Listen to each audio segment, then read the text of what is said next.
आज मैं Avatar movie को एक्सप्लेन करने जा रही हूँ। तो मूवी के स्टार्टिंग में एक आदमी को देखते हैं जिसका नाम जैक होता है और वो किसी पोर्ट में था।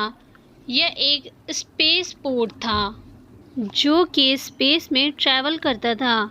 यहाँ इस आदमी को बहुत देर के बाद होश आया था और ये इस पोर्ट में 6 साल से था। इसकी टांगें पैरालाइज हो चुकी थी। जैक का एक ट्विंस ब्रदर था जो कि बहुत अच्छा साइंटिस्ट था और वह इस स्पेस में जाना चाहता था, लेकिन उसकी कुछ लोगों से लड़ाई हो गई और पैसों के खातिर उसे मार दिया गया। स्पेस भेजने के लिए नासा का बहुत पैसा खर्च हुआ था।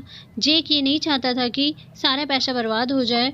जो उसके भाई का ख्वाब था वह उसे खुद पूरा करना चाहता था, तो वह उसके जगह स्पेस में चला जाता है किसी दूसरे प्लैनेट को देखने के लिए। वह यहाँ जाने के लिए इसलिए भी तैयार हो जाता है क्योंकि वह पैरालाइज होता है। जो उसके टांगों का इलाज था वह काफ़ी ज़्यादा महंगा था, तो उसकी यह इच्छा होती है कि जिस मिशन पर वह जा रहा है वहाँ से लौटकर उसको काफ़ी ज़्यादा पैसे मिलेंगी और उन पैसों से वो अपना इलाज करवा पाएगा। वह बहुत ज़्यादा हार्ड वर्किंग था। बेशक उसकी टांगी नहीं होती, लेकिन वह बहुत स्ट्रांग होता है, तो उसे खुद पर यकीन होता है कि ये वो कर लेगा। अगर बात कर ली जाए उस प्लैनेट की, तो उस प्लैनेट पे ऑक्सीजन नहीं होता। अब वे स्पेस पहुंच जाते हैं और अपने लीडर से मिलते हैं। उनका लीडर उन्हें समझाने लगता है कि तुम लोग वहाँ किस तरह हालातों को फेस करोगे। अगर वहाँ आपको किसी क्रिएचर से सामना होता है तो उसको किस तरह से हराना है या उससे कैसे बचना है। फिर जैक यहाँ पर एक आदमी से मिलता है। इन दोनों की ट्रेनिंग 3 साल एक साथ हुई थी। इन दोनों की अच्छी जान पहचान हो गई। वह आदमी जैक को उसका अवतार दिखाता है। इस अवतार में इंसानों का डीएनए और क्रिएचर के डीएनए को मैच करके बनाया गया था। अब वहाँ पर इस प्रोजेक्ट की लीडर आ जाती है और वह सीधा इस प्रोजेक्ट के हेड के पास जाती है जो कि बिजनेसमैन होता है और उसी ने प्रोजेक्ट स्टार्ट किया था। वो इससे कहती है कि तुम्हारा जैक को लाने का क्या मतलब था। तो वह हेड उसको बताता है कि उसमें कोई मसला नहीं है, वह समझदार है। वह बताता है कि वो इस प्लैनेट में क्यों जा रहा है। वो इस कीमती पत्थर को चाहते थे जो कि इस प्लैनेट में था। यह 1 केजी स्टोन 100 करोड़ का बिकता है। अब हम देखते हैं कि जैक उस मशीन में जाता है और वह अवतार बनकर बाहर आता है। उसको अवतार के बॉडी में शिफ्ट कर दिया गया था, जिसको पाकर वह बहुत खुश था। लंबे लंबे कान, लंबी सी पूंछ, लंबी सी चोटी और पूरा शरीर ब्लू रंग से वह काफ़ी खुश था। फिर लीडर जैक को कहता है तुम वहाँ जाकर उन लोगों के साथ घुल मिलकर ज़्यादा से ज़्यादा समय बिताना, क्योंकि तुम जितना टाइम उनके साथ बिताओगे वो उतना ही तुम पर भरोसा कर लेंगे। और तुम जानते हो ना, इस प्रोजेक्ट का हेड यही चाहता है कि उस प्लेनेट से ज़्यादा स्टोन निकाल सके। इससे पहले उन लोगों को वहाँ से हटाना होगा। अगर तुम ये काम 3 महीने में कर लोगे तो अच्छी बात, नहीं तो मजबूरन यानी ना चाहते हुए भी वहाँ पर हमें हमला करना होगा जहाँ जंग छिड़ जाएगी, क्योंकि स्टोन को तो हमें पाना ही पाना है। वो उससे कहता है कि इसके बदले में मैं तुम्हारी टांगे ठीक भी करवा दूंगा। चीज़ के लिए जैक मान भी जाता है। उन लोगों को उस प्लेनेट पे पहुँचा दिया जाता है। वहाँ पर जाते ही जैक, जो कि अवतार होता है, काफ़ी खुश होता है, चीज़ों को छूने लगता है। तभी वह देखता है कि वहाँ बड़े बड़े जानवर है। वहाँ एक अजीब सा जानवर जैक के पीछे पड़ जाता है, तो जैक उससे बचते हुए एक झरने में छलांग लगा देता है। लेकिन अब वह अपने टीम से अलग हो जाता है। तो वे लोग यहाँ से ये सोचते हुए चले जाते हैं कि ये एक खतरनाक प्लेनेट है, क्या पता अब तक जैक मारा गया हो। जैक वही जंगल में होता है। तभी हम देखते हैं कि कोई फीमेल उसे छुपकर देख रही होती है और वो उसी प्लेनेट की क्रिएचर होती है जिसका नाम नेत्री होता है। वह जैक पर तीर चलाने वाली ही होती है। तभी उस पर एक फूल आकर बैठ जाता है, तो वो अपना डिसीजन बदल देती है और वहाँ से चली जाती है। रात में जैक के पीछे कुछ खतरनाक जानवर पीछे पड़ जाते हैं, लेकिन जैक उनसे फाइट करता है और वो उनको भगाने के लिए आग भी जलाता है। तभी नेत्री वहाँ पर आ जाती है, उसे बचा लेती है। लेकिन इस दौरान वहाँ के कुछ जानवर मारे जाते हैं, तो नेत्री को गुस्सा आता है। वो जैक से कहती है कि तुम्हें बचाने के चक्कर में ये लोग मारे गए हैं। तो जैक उससे कहता है, गुस्सा किस चीज़ का दिखा रही हो? तुम्हें इन जानवरों की इतनी ही फिक्र थी तो मुझे बचाया ही क्यों? मुझे ना बचाया होता। तब नेत्री उससे कहती है कि तुम बिल्कुल बच्चे हो। तो जैक उससे कहता है, तो फिर मुझे सिखाओ कि कैसे लड़ा जाता है। इसी के साथ जैक की पूरी बॉडी पर वही फूल आकर बैठ जाते हैं। नेत्री इस कबीले के सरदार की बेटी होती है, तो वो जैक को अपने कबीले के पास ले कर जाती है।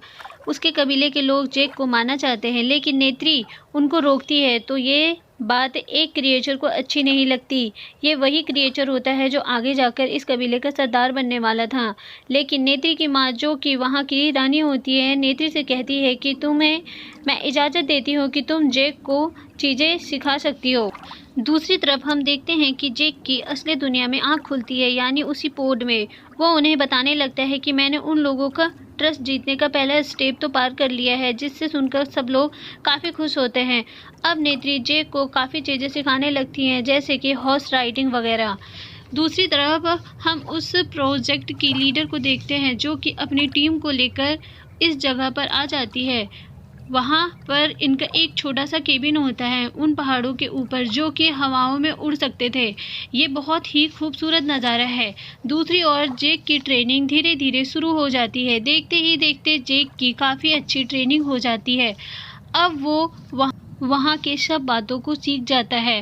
हॉर्स राइडिंग करना, ये तीर चलाना, और सबसे बड़ी बात नेचर से प्यार करना। नेत्री जैक को इस जगह पर ले जाती है, जहाँ पर उसे एक परिंदे से मिलवाती है। वो इससे कहती है, ये उड़ सकता है। इनकी खासियत ये है, ये अपना राइडर खुद ही चुनता है और सारी ज़िंदगी उसी के साथ सिंसियर रहता है और उसी को लेकर उड़ता है। इसके अलावा किसी को नहीं चुनता। खतरे वाली बात यह है कि इसको चुनने से पहले तुम्हें बहुत केयरफुल रहना होगा। ये तुम्हें मार भी सकता है, और ऐसा ही होता है। पर जल्द ही जैक उस परिंदे को चुन लेता है और उस पर काबू पा लेता है और फिर उड़ने लगता है। जैक और नेत्री अपने अपने परिंदों पर उड़ रहे होते हैं और काफ़ी एंजॉय कर रहे होते हैं। जहाँ वे उड़ रहे होते हैं वो जगह काफ़ी सुंदर होती है, लेकिन तभी उनके पीछे एक खौफनाक परिंदा पड़ जाता है। तो ये लोग जल्दी उससे लड़कर हरा देते हैं और अपनी जान बचा लेते हैं। नेत्री जैक को बताती है कि इनकी सवारी करना बहुत ही मुश्किल है, पर यह माना जाता है कि ये दुखों को खत्म कर सकता है। इस कबीले में अभी तक 5 लोग ही इसकी सवारी कर पाए हैं। अब जैक को यहाँ पर 3 महीने गुजर जाते हैं, तो कर्नल उसे अपने पास बुलाता है और कहता है कि जो मैंने तुमसे कहा था, लगता है वो तुम भूल रहे हो। तो जैक कहता है कि मैं भूल नहीं रहा, बस उनका एक उत्साह है जिसमें वे सारे लोग मुझे एक्सेप्ट कर लेंगे, यानी मैं उनका हिस्सा बन जाऊंगा। तो कर्नल कहता है, अगर तुम ऐसा ना कर सके तो मैं वापस तुम्हें उस ज़मीन पर भेज दूंगा। तो जैक कहता है, आप फिक्र नहीं करें, मैं उन लोगों को उस जगह से हटा दूंगा। तो कर्नल कहता है, चलो देखते हैं। अगले दिन वो उत्सव होता है जिसमें सब लोग, वे सारे क्रिएचर जैक को अपना लेते हैं। नेत्री जैक को एलास ट्री को दिखाती है, जो बहुत प्योर होता है और वो हमेशा ग्लो किया करता था। यहाँ पर नेत्री जैक को ये बताती है कि तुम चाहो तो इस कबीले में से किसी भी लेडी को चुन सकते हो। तो जैक उससे कहता है कि मुझे तो तुम ही अच्छी लगती हो, और यहाँ पर नेत्री भी मुस्कुरा देती है। तभी हम देखते हैं कि कर्नल वहाँ पर मौजूद एलास ट्री को गिराने लगता है, जिसको देखकर सारे कबीले वासी बहुत गुस्सा हो जाते हैं। जैक उनको रोकने की काफ़ी कोशिश करता है, लेकिन ये लोग रुक नहीं रहे थे। ये सब देखकर वो क्रिएचर, जो उस कबीले का नया सरदार बनने वाला था, जैक पर हमला कर देता है और नेत्री उसे बचाती है। अब उस प्रोजेक्ट की लीडर उनसे कहती है कि ज़रूरी नहीं कि तुम उन लोगों पर हमला करके उनके देवताओं को गिरा कर ज़मीन से पत्थर निकालो, क्या पता स्टोन चारों तरफ हो। तब तक जैक भी यहाँ पे आ जाता है, जो कि कर्नल को समझाता है और इस प्रोजेक्ट की हेड से भी कहता है कि आप लोगों को ये स्टोन क्यों चाहिए। वे लोग नेचर को बहुत पसंद करते थे, वो कभी भी यहाँ से नहीं जाने वाले थे। तो कर्नल कहता है कि हमें इससे फ़र्क नहीं पड़ता, अगर वे नहीं जाएंगे तो मैं तुम्हें पहले भी बता चुका हूँ कि हम जंग करेंगे, कल सुबह ऐसा ही होगा। लीडर और जैक उन्हें समझाने की काफ़ी कोशिश करते हैं, लेकिन वो सुन ही नहीं रहे थे। कर्नल उनको एक और मौका देता है कि तुम लोग वापस अपने अवतार में जा सकते हो और आखिरी बार उन्हें समझा सकते हो। इसके बाद जाकर सबको सच बताता है कि मुझे यहाँ पर इसलिए भेजा गया था कि मैं आप लोगों को इस जगह से हटा सकूं, क्योंकि हम लोगों को यहाँ से कुछ ज़रूरी चीज़ें चाहिए। तो नेत्री यह सुनकर रोने लगती है और चिल्लाने लगती है कि तुमने मुझे धोखा दिया है, तुम अब तक ड्रामा करते आए। अब जेक और उसकी लीडर को सारे क्रिएचर मिलकर उसे कैद कर लेते हैं। तभी वहाँ पर कर्नल अपने लोगों के साथ आ जाता है। जेक उसे मना भी कर रहा होता, लेकिन वे लोग नहीं मानते। अब इस कबीले के लोग उन पर अटैक कर देते हैं, लेकिन उनके तीरों से कुछ नहीं होता। तब कर्नल उन पर बम फेंकने लगता है, जिससे हर तरफ आग लग जाती है और कबीले के लोग इधर उधर भागने लगते हैं। तभी नेत्री की माँ जेक के पास आती और उसे खोलते हुए कहती है कि हमारी जान बचाओ, लेकिन इतनी ही देर में कर्नल उस ट्री को गिरा देता है जो कि उनका घर होता है। सब लोग ये देखकर काफ़ी दुखी हो जाते हैं। उन्हें इंसानों पर काफ़ी ज़्यादा गुस्सा आ रहा होता है। इन सब में नेत्री के पिता की मौत हो जाती है। इस कंपनी का मालिक और कर्नल ऑर्डर देता है कि जेक और उसकी लीडर को अरेस्ट कर लिया जाए। भी वहाँ पर एक पायलट आ जाती है और वो उनको आकर बचा लेती है। अब वे सारे लोग भाग रहे होते हैं। तभी कर्नल की फायरिंग की वजह से लीडर को गोली लग जाती है।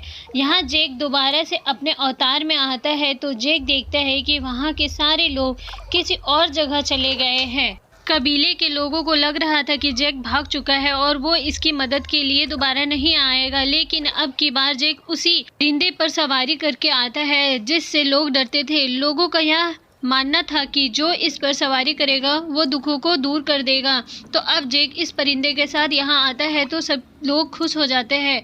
जेक दूर नहीं भागा था, वो आ गया हमारी मदद करने के लिए। नेत्री भी बहुत खुश होती है। जेक नेत्री की माँ से कहता है कि मेरी एक साथी जख्मी है, क्या उसे बचाने का कोई तरीका है? तो वो उससे कहती है कि हाँ, अगर वो अपने अवतार में वापस आ जाए तो बच जाएगी, लेकिन जख्म गहरा होने की वजह से वे लोग लीडर को नहीं बचा पाते और उसकी मौत हो जाती है। तब जेक इस कबीले में एक ऐलान करता है कि हम कर्नल के खिलाफ लड़ाई करेंगे और सब लोग उसका साथ देने के लिए तैयार हो जाते हैं। ये तादाद में ज़्यादा होने लगते हैं, जिसकी वजह से कर्नल भी डरा होता है। लेकिन मसला ये होता है कि उसके पास बड़े बड़े जहाज़ होते हैं और एडवांस वेपन्स थे, लेकिन जेक और कबीले वालों के पास सिर्फ तीर कमान था। लेकिन जेक इन बातों पर ध्यान नहीं देता और ठान लेता है कि वो लड़ेगा।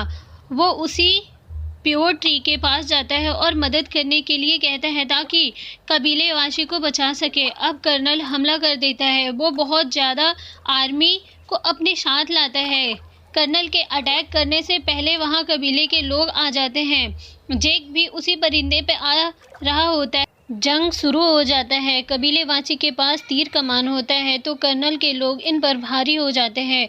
वो लोग गन के वजह से उनको मार रहे थे। दूसरी तरफ इस प्लेनेट के क्रिएचर में काफ़ी ज़्यादा पावर भी थी, क्योंकि वे अपनी विल पावर को सबसे आगे रखते थे और यही सबसे स्ट्रॉन्ग बात थी। तभी वहाँ पर एक फाइटर प्लेन लेकर वही लड़की आती है जो जेक की हेल्प की थी। वो आकर कर्नल के ऊपर अटैक करती है तो कर्नल उस पर फायरिंग शुरू कर देता है और वो मारी जाती है।